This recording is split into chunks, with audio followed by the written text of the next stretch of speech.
نحمده ونصلي على رسوله الكريم اما بعد اعوذ باللہ من الشیطان الرجیم بسم اللہ الرحمن الرحیم۔ دوستوں، میرے چینل میں ایک بار پھر خوش آمدید۔ دیکھیں، ہمارا دین جو ہے اسلام، اس میں کچھ ایسے واقعات ہیں جو ایک طرح کی مسٹریز ہیں۔ بہت سارے واقعات ایسے ہیں جو کسی ہم انسالوڈ مسٹریز کہہ سکتے ہیں، جس میں سے میں کچھ کا ذکر کیا ہی کروں کیونکہ میرے ویڈیو کا ٹاپک ابھی ڈیفرنٹ ہے۔ لیکن جیسے ایک قصہ ہے جساسا کا، کہ جساسا کون تھا، کیا تھا، کیسا جانور تھا جس کے بال اتنے زیادہ تھے کہ اس کا منہ اور اگلا پچھلا کچھ نظر نہیں ہے، سمجھ میں نہیں آ رہا تھا۔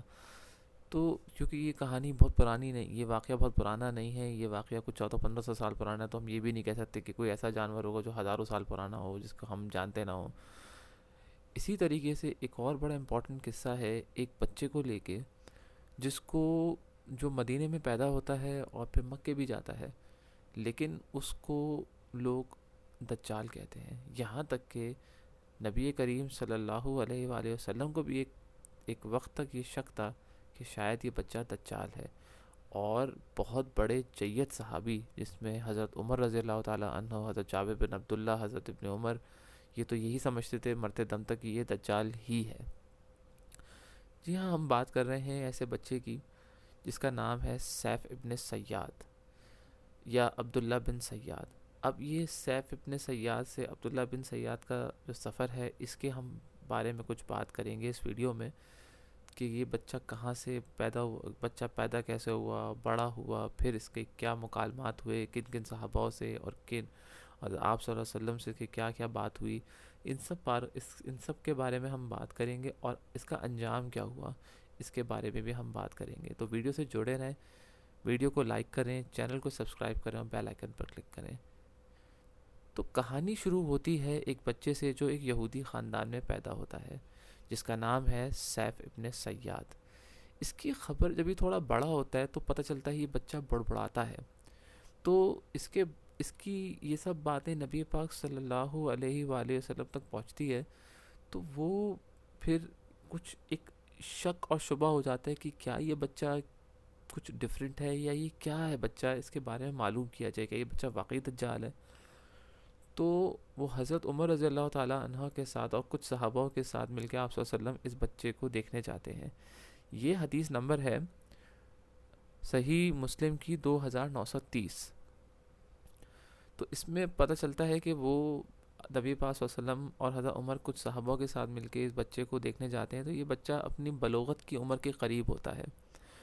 تو جب وہ اس کو دیکھ رہے ہوتے ہیں، دیکھتے دیکھتے اتنا قریب پہنچ جاتے ہیں، اس بچے کو اندازہ نہیں ہوتا کہ نبی پاک صلی اللہ علیہ وآلہ وسلم اتنا قریب آ گئے ہیں اس کے۔ تو وہ آپ صلی اللہ علیہ وسلم اس کی کمر پہ تھپکی مارتے ہیں اور اس سے پوچھتے ہیں، ابن سیاد، تم یہ بتاؤ کہ کیا تم مجھے اللہ کا نبی مانتے ہو؟ تو ابن سیاد جو ہے وہ آپ صلی اللہ علیہ وسلم کی طرف دیکھتا ہے اور کہتا ہے کہ میں آپ کو امیوں کا نبی مانتا ہوں۔ اس کے بعد یہی سوال ابن سیاد نبی پاک صلی اللہ علیہ وسلم سے پوچھتا ہے کہ کیا آپ مجھے نبی مانتے ہیں؟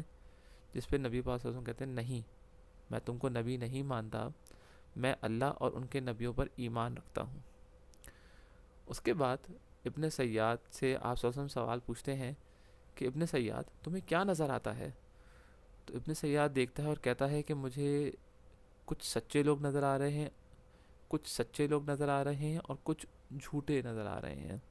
جس پہ آپ سب فرماتے ہیں کہ تم کنفیوژن کا شکار ہو۔ اس پہ اسکالرز کہتے ہیں، یا کچھ صحابہ کرام کی تو خیر کیا ہی بات ہوگی، لیکن کچھ اسکالرز کہتے ہیں کہ اس میں شاید یہ معاملہ تھا کہ اس کو شیطان بھی نظر آتے تھے، جن کو وہ کہہ رہا تھا کہ مجھے کچھ جھوٹے نظر آ رہے ہیں اور کچھ سچے نظر آ رہے ہیں، واللہ عالم۔ اس کے بعد تیسرا سوال نبی پاک صلی اللہ علیہ وسلم اس سے پوچھتے ہیں کہ ابن سیاد یہ بتاؤ کہ میرے دل میں کیا چل رہا ہے؟ تو وہ آپ صلی اللہ علیہ وسلم کو کہتا ہے کہ اتخ، جس پہ نبی پاک صلی اللہ علیہ وسلم کو غصہ آ جاتا ہے، جلال آ جاتا ہے، اور وہ کہتے ہیں کہ تو ذلیل ہوگا اور تو اس سے آگے نہیں بڑھ پائے گا۔ بعد میں آپ صلی اللہ علیہ وسلم بتاتے ہیں کہ میں الدخان سوچ رہا تھا اور یہ الدخ تک پہنچ گیا، لیکن چونکہ نبی کے دل کا حل کوئی نہیں جان سکتا سوائے اللہ کے، اس لیے پوری بات نہیں جان سکا۔ جس پہ حضرت عمر رضی اللہ تعالیٰ عنہ اتنا شدید غصے میں آ گئے کہ انہوں نے کہا یا رسول اللہ، آپ مجھے حکم دیں تو میں اس کی گردن اڑا دوں۔ جس پہ آپ صلی اللہ علیہ وآلہ وسلم نے فرمایا کہ عمر اگر یہ دجال ہے تو اس کو تم نہیں مار سکتے، اس کو حضرت عیسیٰ ہی آ کے قتل کریں گے، اور اگر یہ دجال نہیں ہے تو اس کو تم مار کے کوئی اچھا کام نہیں کرو گے۔ اس کے بعد ایک اور حدیث ہے جس میں نبی پاک صلی اللہ علیہ وآلہ وسلم ابن سیاد سے پوچھتے ہیں کہ ابن سیاد تمہیں کیا نظر آتا ہے، دوبارہ سے پوچھتے ہیں، تو وہ کہتا ہے کہ مجھے سمندر پہ ایک تخت نظر آتا ہے، جس پہ آپ صلی اللہ علیہ وسلم فرماتے ہیں کہ یہ بے شک ابلیس کا تخت ہے۔ اس حدیث کا ایک فائدہ یہ ہے کہ آپ کو یہ پتہ چلتا ہے کہ شیطان کا تخت سمندر پہ لگتا ہے۔ اس کے بعد یہ حدیث جو میں آپ کو بتا رہا ہوں، یہ حدیث 2925 صحیح مسلم کی ہے۔ اس کے بعد ایک اور حدیث ہے 2932 کر کے، جس میں حضرت ابن عمر رضی اللہ تعالی عنہ کا سامنا ابن سیاد سے ہوتا ہے۔ یہ اس کے مسلمان ہونے کے بعد کی بات ہے۔ اب میں اس کا واقعات بعد میں ڈسکس کروں گا، لیکن چونکہ میں ایک آرڈر میں چل رہا ہوں تو میں آپ کو بتا رہا ہوں کہ حضرت ابن عمر رضی اللہ تعالیٰ عنہ سے اس کی کچھ بات ہوتی ہے جس کی وجہ سے یہ ایسا غصے میں آتا ہے اور یہ اتنا پھول جاتا ہے، سویل کر جاتا ہے غصے سے کہ وہ راستہ ہی بند کر دیتا ہے جہاں سے گزرنا ہوتا ہے۔ تو یہ سب واقعہ حضرت ابن عمر جا کے اپنی بہن حضرت حفصہ کو بتاتے ہیں، جو امہات المومنین میں سے بھی ایک ہیں۔ تو حضرت حفصہ فرماتی ہیں کہ تم نے کیوں اس کو تنگ کیا؟ کیا تم نہیں جانتے کہ دجال کا فتنہ جب سٹارٹ ہوگا، نبی پاک صلی اللہ علیہ وسلم فرماتے ہیں کہ دجال کا فتنہ غصے سے ہی شروع کرے گا وہ۔ اس کے بعد اب سوال یہ ہے کہ یہ سب واقعات جو ہو رہے ہیں، یہ سب واقعات حضرت تمیم، جو نبی پاک صلی اللہ علیہ وسلم کے جو واقعات ہیں، جو آپ کے جو مکالمات ہوئے اس سے سیف ابن سیاد سے، وہ سارے واقعات حضرت تمیم الداری والی حدیث سے پہلے کے ہیں، اس واقعے سے پہلے کے ہیں۔ تو اس وجہ سے یہ جو حضرت تمیم الداری رضی اللہ تعالیٰ عنہ والی حدیث آتی ہے تو وہ ان سب باتوں کو نل اینڈ وائڈ کر دیتی ہے، کیونکہ اس میں کلیئر کٹ نبی پاک صلی اللہ علیہ وسلم نے ان کی پورے واقعے کو 100% صحیح قرار دے دیا۔ انہوں نے کہا کہ دجال ایسٹ میں ہے، دجال مشرق میں ہے، دجال ایک جزیرے پہ قید ہے، دجال زنجیروں میں قید ہے، اور دجال مکہ مدینے کا سفر نہیں کر سکتا۔ نبی پاک صلی اللہ علیہ وسلم کے بعد یا ان کی زندگی میں سیف ابن سیاد جو ہے یہ مسلمان ہو جاتا ہے اور اپنا نام عبداللہ بن سیاد رکھ لیتا ہے۔ اس کے بعد جو واقعات ہیں وہ بڑے انٹرسٹنگ ہیں اس کے۔ اس میں کیا ہوتا ہے کہ ابن سیاد سے عبداللہ ابن سیاد جو ہے یہ مکے جا رہا ہوتا ہے سفر پہ، تو کچھ روایتوں میں ہے کہ حج پہ جا رہا ہوتا ہے، تو حضرت سعید رضی اللہ تعالیٰ عنہ جو ہیں یہ ان کے سامان کے ساتھ اپنا سامان رکھتا ہے۔ جب ایک جگہ رکتے ہیں جا کے تو حضرت سعید اس سے گھبراتے ہوتے ہیں، پریشان ہوتے ہیں، اس سے خوف کھاتے ہیں۔ تو پھر اس کے بعد جو ہے پھر یہ بکری کا دودھ نکال کے لاتا ہے اور ان کو آفر کرتا ہے کہ آپ یہ پئیں۔ تو حضرت سعید خدری فرماتے ہیں کہ میں نے نہیں پیا، میں نے نہیں پیا وہ دودھ، اور میں نے بہانہ کر دیا کہ دودھ گرم ہے، گرمی بہت ہے، مجھ سے نہیں پیا جائے گا۔ تو ابن سیاد، یہ عبداللہ ابن سیاد یہ کہتا ہے کہ میں سب کو تو معاف کر سکتا ہوں کیونکہ سب مجھے دجال دجال کہتے ہیں، لیکن ابو سعید آپ تو مجھے جانتے ہیں، آپ تو اللہ کے نبی کے صحابی ہیں، تو آپ کو تو نہیں پتا کہ نبی پاک صلی اللہ علیہ وسلم نے کیا فرمایا دجال کے بارے میں، کہ دجال کی کوئی اولاد نہیں ہوگی، ایسے ہی فرمایا؟ تو ابو سعید کہتے ہیں ہاں یہی فرمایا ہے۔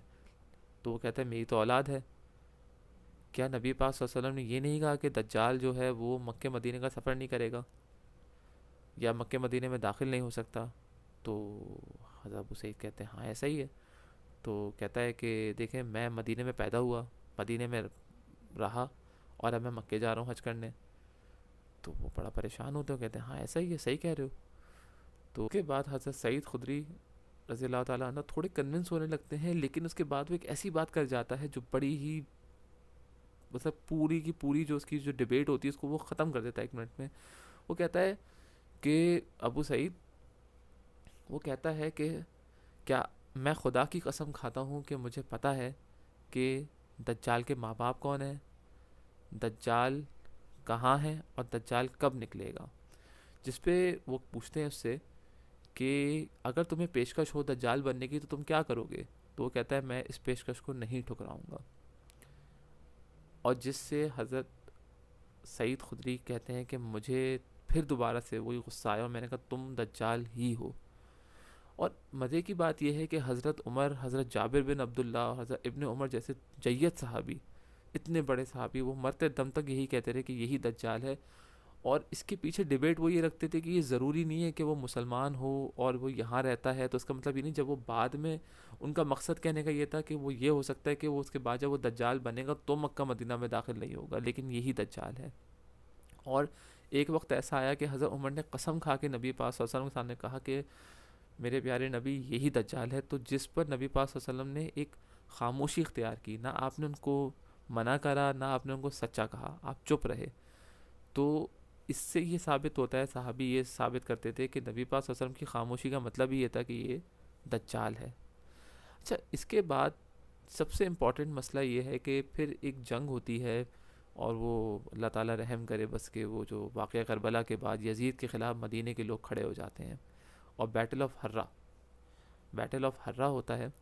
اس میں جب مدینہ کے انصار اور مہاجرینوں کا مقابلہ یزید کی فوج سے ہوتا ہے، تو اس میں مدینہ کی طرف سے عبداللہ ابن سیاد جنگ کرنے جاتا ہے. لیکن خطرناک بات یہ ہے کہ جب جنگ ختم ہوتی ہے تو ابن سیاد لاپتہ ہو جاتا ہے، نہ وہ مردوں میں ملتا ہے نہ وہ زندوں میں ملتا ہے. اور وہ اس کے بعد سے آج تک اس کی کوئی تاریخ میں کچھ نہیں پتہ کہ وہ کہاں گیا، یا وہ زندہ بچا یا وہ مر گیا. اب اس پہ اسکالرس کی دو رائے ہیں.